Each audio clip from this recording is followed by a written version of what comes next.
सहारनपुर के देवबंदी उलेमा मौलाना कारी इसहाक गोरा ने कहा, औरतों को नाचने के लिए नहीं बनाया गया है, पर्दे के लिए बनाया गया है। मौलाना ने बुधवार को वीडियो जारी कर हेयर फ्लिपिंग डांस को इस्लाम में हराम बताया। उन्होंने कहा कि नौजवान लड़कियों से हेयर फ्लिपिंग डांस करवाना और उसे इस्लामी संस्कृति से जोड़ना काबिले अफसोस है। ये इस्लामी तहजीब और शरीयत के खिलाफ है। हम उसकी निंदा करते हैं। दरअसल अमेरिका के राष्ट्रपति डोनाल्ड ट्रंप के संयुक्त अरब अमीरात दौरे का एक वीडियो सोशल मीडिया पर वायरल हो रहा है। इसमें मुस्लिम लड़कियां हेयर फ्लिपिंग डांस करती दिख रही हैं। ये डांस अमेरिकी राष्ट्रपति के स्वागत समारोह का हिस्सा बताया जा रहा है। इस डांस को कुछ प्लेटफॉर्म्स पर इस्लामिक कल्चर से जोड़ने की कोशिश की गई। इससे मुस्लिम समुदाय में नाराजगी है।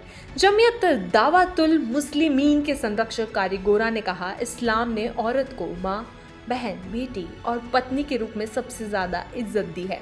औरत एक कीमती मोती है जिसे पर्दे और तहजीब से ढका जाता है, ना कि कैमरे के सामने नचाया जाता है। पर्दा कोई बेड़िया नहीं बल्कि इज्जत की चादर है। उन्होंने कहा, शो बिजनेस नहीं है इस्लाम, ये रूहानी तहजीब है। मौलाना इसहाक गोरा ने कहा, इस्लामिक संस्कृति किसी प्रदर्शन की चीज़ नहीं बल्कि एक पाक और रूहानी राह है।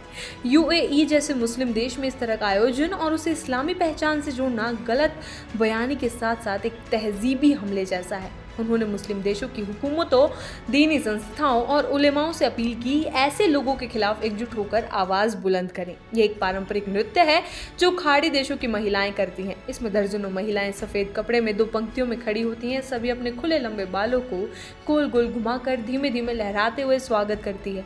ये एक सौंदर्य और सम्मान दिखाने का तरीका है। 17 मई को देवबंदी उलेमा मौलाना कारी इसहाक गोरा ने मुस्लिम युवाओं के टैटू गुदवाने पर चिंता जताई थी। उन्होंने मुसलमान युवाओं से कहा है कि ट्रेंड इस्लामी शरीयत के खिलाफ है। कहा, यह अल्लाह की बनाई सूरत में तब्दीली है। उन्होंने युवाओं से इससे तौबा करने की अपील की थी। कहा, आज के दौर में न सिर्फ नौजवान लड़के बल्कि लड़कियां भी टैटू को फैशन और तहजीब का हिस्सा समझ रही है। उन्होंने अफसोस बताया कि समाज में इसे ना कोई गुनाह मानता है, ना ही बुरा समझा जा रहा है, बल्कि इसे स्टेटस सिंबल मानकर बढ़ावा दिया जा रहा है। उन्होंने इस्लामी शिक्षाओं का हवाला देते हुए कहा, इस्लाम में जिस्म पर टैटू गुदवाना हराम है। यह अल्लाह की बनाई हुई फितरी सूरत को बदलने के बराबर है, जिसे कुरान और हदीस में सख्ती से मना किया गया है। हजरत नबी करीम सल्लल्लाहु अलैहि वसल्लम ने ऐसे लोगों पर लानत फरमाई है जो अपने जिस्म में नक्श व निगार बनवाते हैं। जो लोग पहले से टैटू गुदवा चुके हैं उन्हें फ़ौरन अल्लाह से माफ़ी मांगनी चाहिए और जहां तक मुमकिन हो उन टैटू को हटवा लेना चाहिए।